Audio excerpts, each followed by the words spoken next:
All right, everybody, what is going on? Hope you're having a great day. It is time once again for another episode of Ask Hunters for Life. What episode is this, Bucko? 32? 33?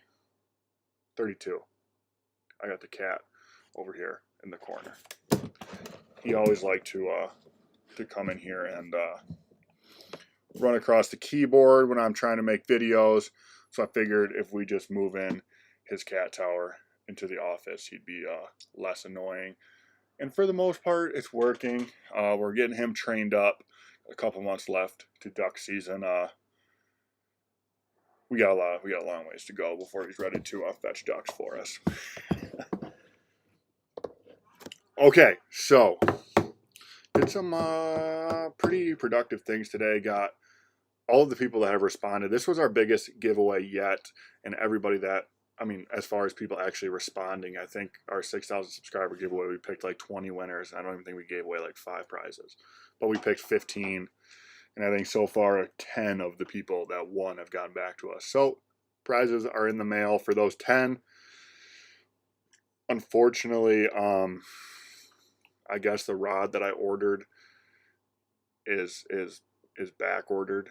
So sorry, Uber Outdoors. As soon as we get it, we will get it into the mail and get it to you. The shipping said 3 to 6 days. I ordered it last Tuesday, so it's been Tuesday, Wednesday, Thursday, Friday. Yeah, it should be either coming in the next couple of days or it is actually back ordered. I don't know. It said back orderable, which I know what back ordered means, but I don't know why they didn't just say that. So I don't know if back orderable is something different. But as soon as we get that rod, we will get it to you. Thank you for your patience. Might as well get right into these questions.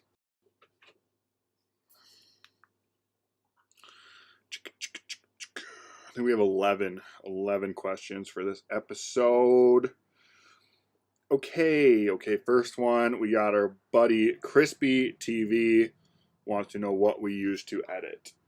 Might as well go back to the beginning.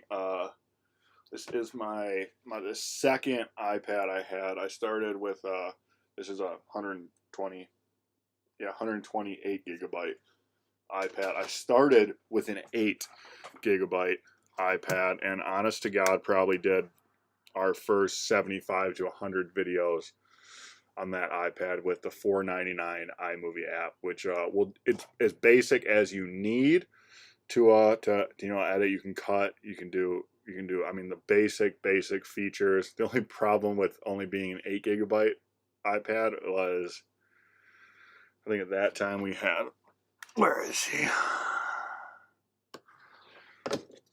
GoPro Hero 3 Pluses.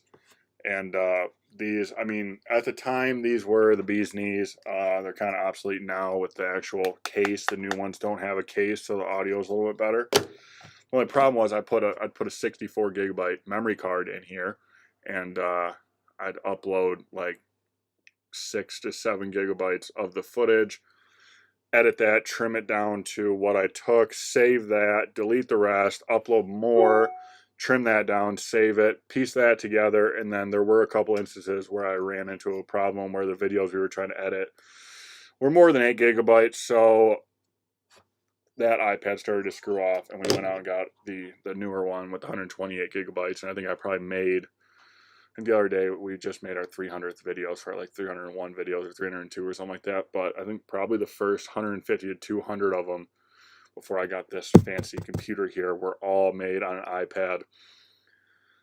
Now we have a $2,000 Mac 27-inch desktop with Final Cut Pro, which by itself, I believe, it's like a $300 program.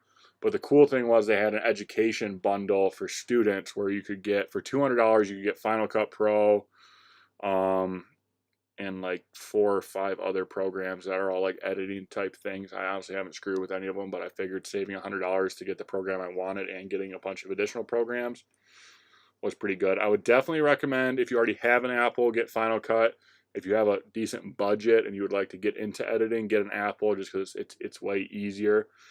You don't need Final Cut. Apple comes with the full iMovie program, which has pretty much all of the features that you need, a lot more of the features than the app does. But definitely, I mean, just start with iMovie. Eventually, that's what I did because I knew it. I was familiar with it. And then I was like, kind of like, okay, well, I know how to do all this stuff on here. Let's go to the next thing. And I think I spent probably 15, 20 hours watching YouTube tutorials on how to actually use Final Cut. And I still don't know how to do probably 75% of the stuff that we can do with this program. Oh, wow. Subway's not sitting well. But learn it, it's a learning process. So the big thing is like, I think it's funny. Somebody the other day is like, what do I have to do to start a fishing channel? Well, start a fishing channel. You got to start somewhere. You don't have to be great to start. You just have to start to be great. So thank you for that question, Crispy TV.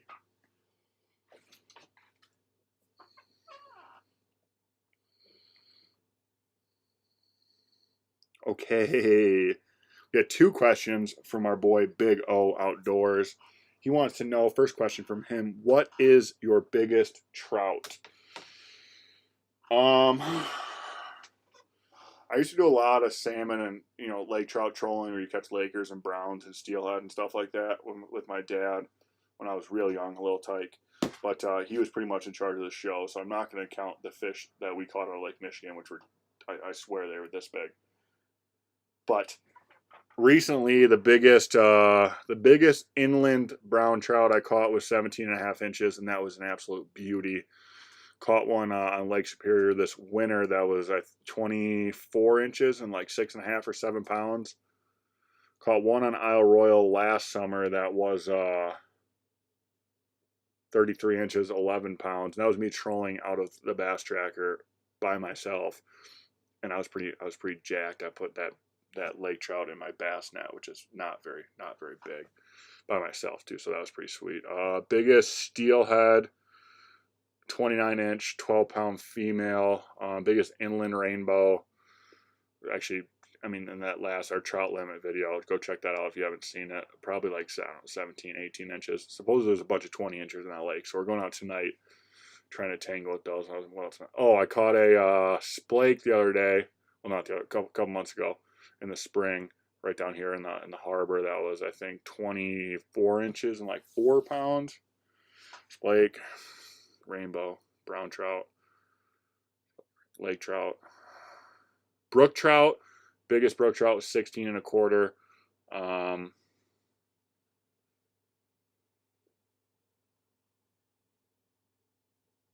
Haven't caught grayling, haven't caught cutthroat, haven't caught any golden trout. But we're actually going to Iowa, northern Iowa trout fishing.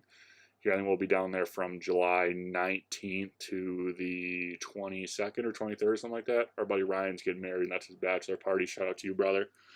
We've got like 9 different species of trout down there. So I'm jacked for that trip. So hopefully I'll be able to catch a lot of new species of trout that I've never caught before, and hopefully break some personal best. Thank you for that question, Big O.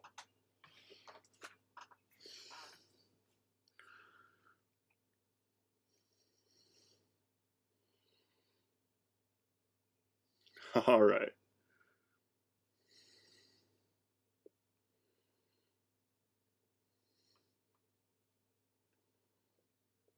Okay. Our buddy Crazy Geeks Lab. Do you ever go walleye and perch fishing? And if you do, what is your favorite bait/lure? And any tips on starting a fishing channel? Start the fishing channel. Have fun with it. Be patient. Work your butt off. It's people think that they can just start a YouTube channel and get a couple shout outs, and then they're gonna be John B. It doesn't work that way. We message 120 people a day on YouTube, or not on YouTube, on Instagram, and ask them to subscribe. And if we're lucky, 40 of them actually do it. 10 of them tell us to F off. It is what it is. So it's not. It's not. I mean, it is easy because there's not. I mean, it's not physical, hardcore work that you have to do to build a channel. It's just time consuming. As far as walleye and perch fishing, haven't done open water perch fishing in a couple of years. We do have plans in the works to make a video of that down in Lake Michigan. They slay perch all through the year. As far as through the ice, honestly, I've caught more walleye and perch on the Haley jig. Yeah, you guys probably knew I was going to say Haley jig. The walleye that I caught in our last fishing video, the video right before this, was just on a hook and a sink, or a hook, a sinker, and a night crawler. You know, pretty basic. I don't know. People like ripping wraps. People like jigging wraps. People like jig heads with worms, jig heads with minnows. It's just, I don't know. It's tough. I hate walleye fishing. I always make a joke, even though it's not really a joke. It's pretty true. I end up catching more walleye bass fishing than I do when I actually go target walleye. So I love trying to answer walleye questions, but that's probably my least, the species that I'm least successful when I go out to actually target is walleye. But trying to change that this summer. Thank you for that question.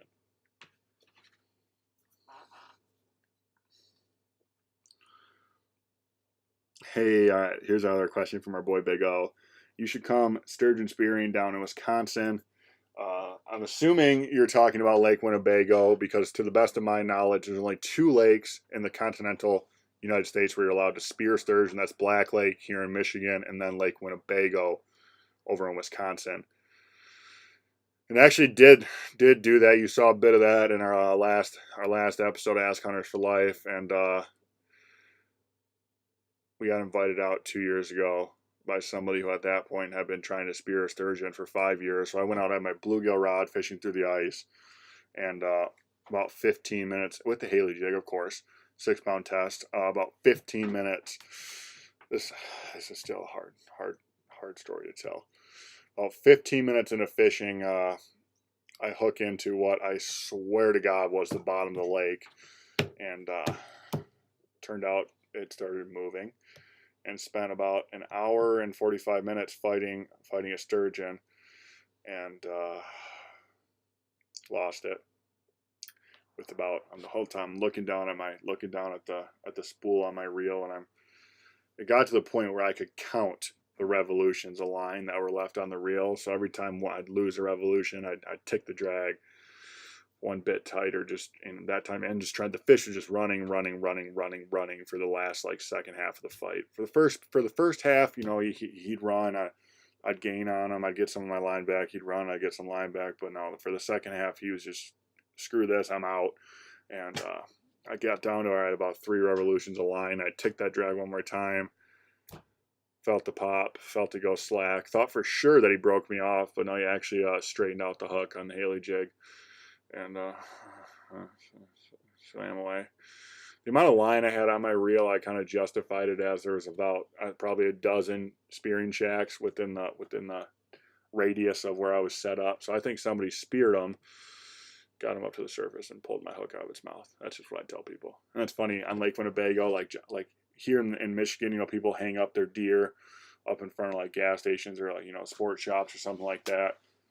In Wisconsin, they hang their sturgeons. We were going all around checking all the sturgeon people had got, and I always make jokes and I elbow my buddy, like, do you see that right there? It's a hook mark from a Haley jig, but it really wasn't. But it just I'll go down there again.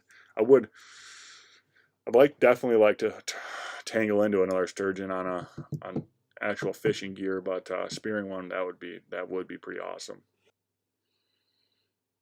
All right, this one has been asked quite a bit. Our boy Deadeye Outdoors, what is your favorite fish to catch? Quick answer to that: whatever's biting.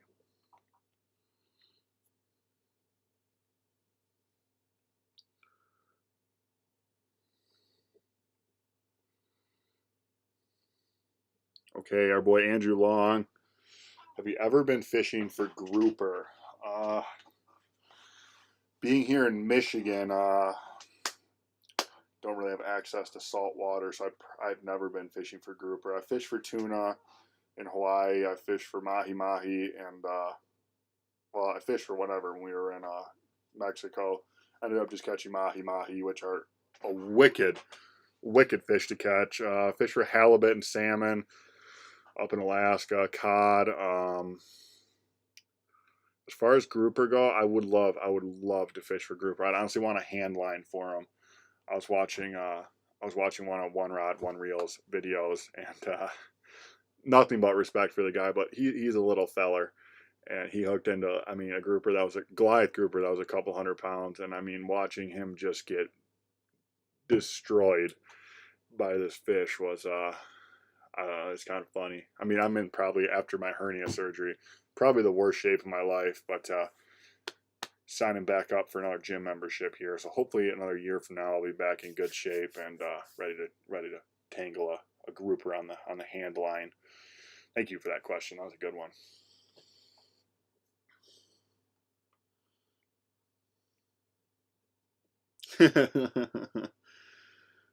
Okay. From our boy T Buds Outdoors. What lure do you hate because you always get it snagged in trees and weeds? All of them? No, but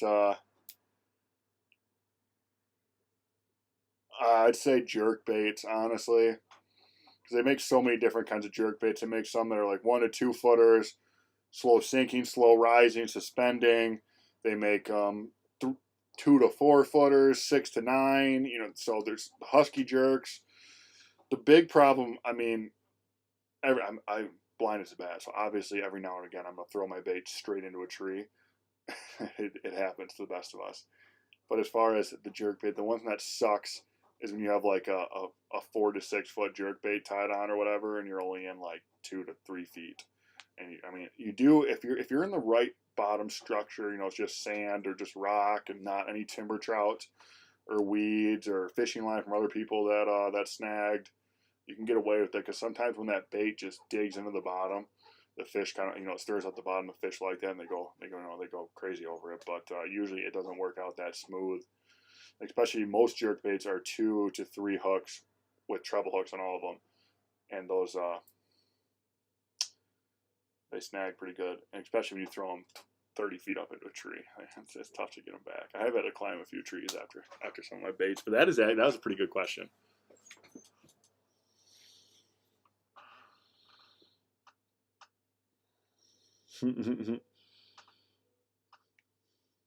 Okay, what's up, Big Mac? He wants to know if that. Oh, I guess I gotta lean the other way. If that is a deer skin in the background. Oh, yonder.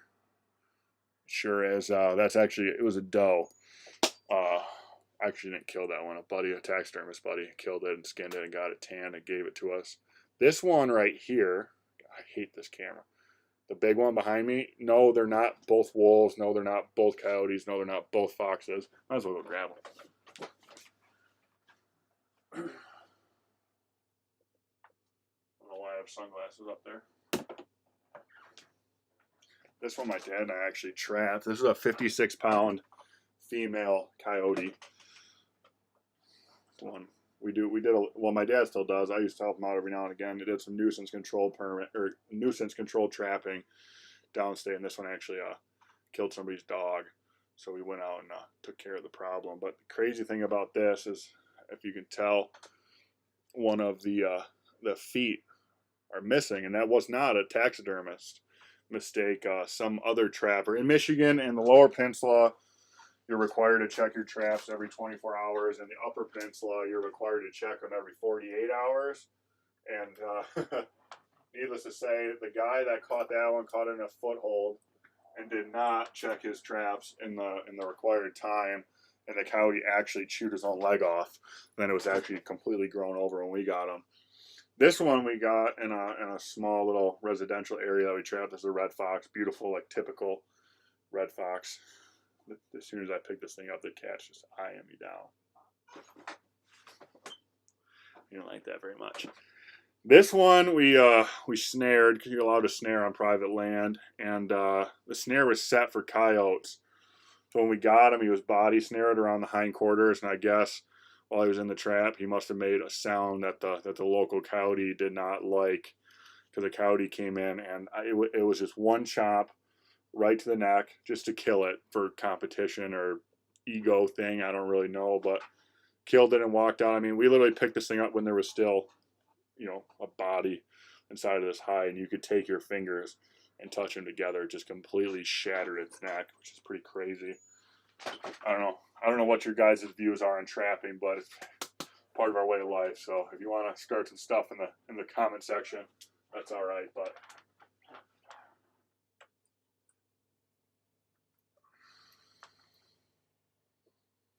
this one here killed a dog. So, you know, had to take care of the problem. We're actually moving into a new house. We just bought a house, so I'll be able to bring up. We got a full coyote rug. I got my bear rug. I got my deer head. I got some fish that I've been keeping at my parents' house just because they'd be better kept there. But time to get some more things up in the office. We also got two like 24-inch goldfish that we shot bow fishing. So we're gonna try to get those up. And I'm excited. The office that I'll be going into is probably a little smaller than this one, but it's a lot nicer. So I'm pretty stoked about that. Keep the questions rolling along. I'm trying to keep this video as short as possible for you guys. I know a lot of you guys have been liking this, so let us know. What's the biggest fish you ever caught? Christian John Alex Farmer John. That's a mouthful, my friend. Probably halibut in Alaska. I think that's like the 8th time I've answered that question, but yeah, probably halibut in Alaska. And that was before my YouTubing days, so unfortunately there's no video of that, or else I would throw it in there. Definitely want to go back to Alaska and do some fishing, because that was probably, to this day, the best experience of my life. I'm still not ready to tell you guys about our huge trip we got planned, but that's probably going to be the next best experience of my life. We're going over the ocean. Just filled out all of the paperwork here to get a new passport, so it's starting to become real. Fishing Outdoor TV. What's the lakes you fish on? Mostly, most of the lakes we fish are in Marquette County, in the Upper Peninsula of Michigan. Every now and again, we'll travel downstate and do a bunch of fishing around there. Sometimes we go over to Wisconsin. We'll be in Iowa, but for the most part, we keep her to the Midwest right now. We could travel more, but working with a nonprofit, it just makes more sense for us to use the money to take people fishing locally, as opposed to pay the price that it would cost. We could do 4 trips to a lake around here for the price it would be to travel somewhere to help just one person. In the future we're already doing a lot more traveling than we were doing last year and the year before, and the last like 5 years I've been doing this, but mostly the Midwest, mostly the Upper Peninsula of Michigan.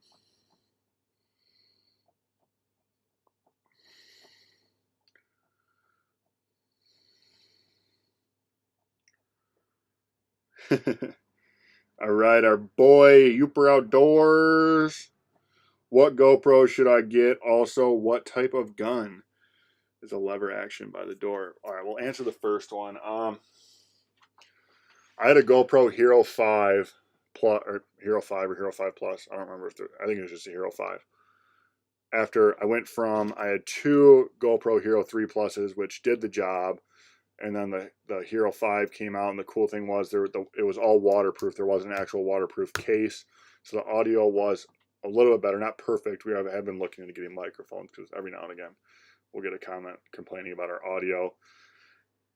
And I typically like to blame Mother Nature for that, but yeah, I should just get a microphone. The Hero 5, honestly, I don't think I had that for a month before I had problems with it. I started looking at reviews, which I should have done first. A lot of people having the same problems. Took it back to Best Buy. They wouldn't do anything for me, so I bought a Hero 6, and that was, I think I probably have, I don't even know if I've had that one for a year yet. They might already have a newer one, but I would definitely probably go with at least a Hero 6. So they've got a 7 out already. Go with that. Definitely look at some reviews first. But they have the Sessions, which are kind of neat. They're a lot cheaper. They're smaller. But the only bad thing about them is you cannot remove the battery. Especially for our duck hunting videos, there's days where we've gone out, we've burned through 8 batteries. We've had fishing videos where we've burned through 4 or 5 batteries, especially when you're running 2 GoPros. The Session, you get like an hour and a half of battery life, and then you have to go charge it.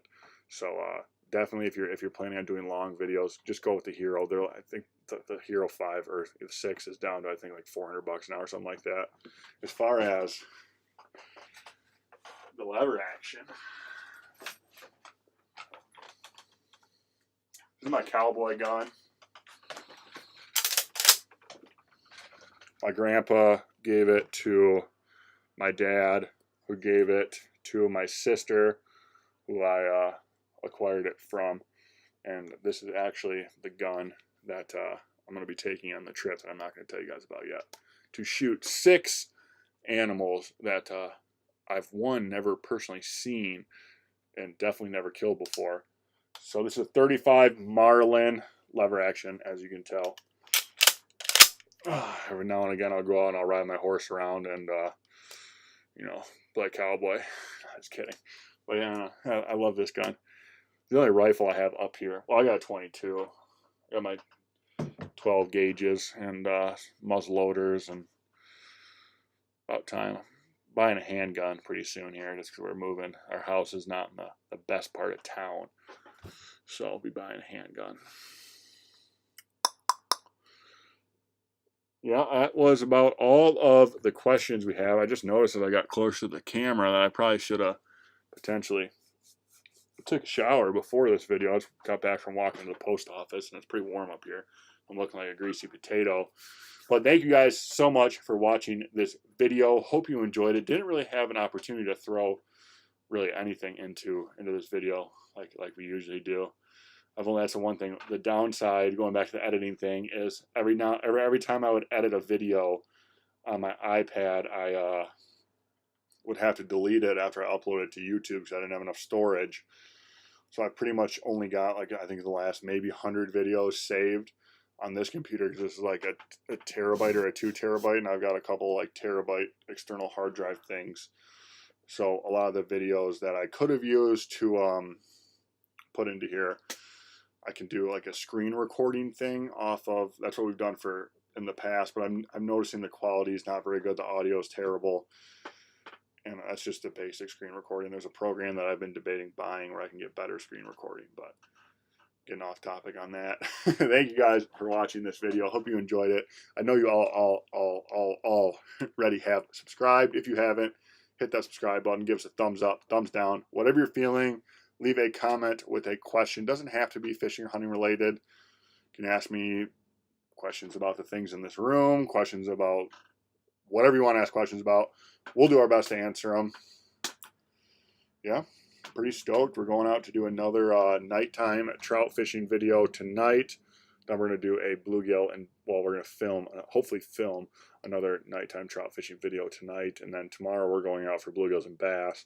Tomorrow you will see the video from yesterday's fishing excursion. We got a lot of awesome drone catches on there. I'm pretty stoked to share with you guys. Doing our best to bring you at least 5 videos a week. So I hope you guys are enjoying that. I'm sure as heck having a lot of time filming them, and having a lot of time filming them. Wow, that really made sense. Having a lot of fun filming them, and even editing them. I'm trying to learn something new every time. Thank you guys for your support. Thank you for watching. As always, happy adventures.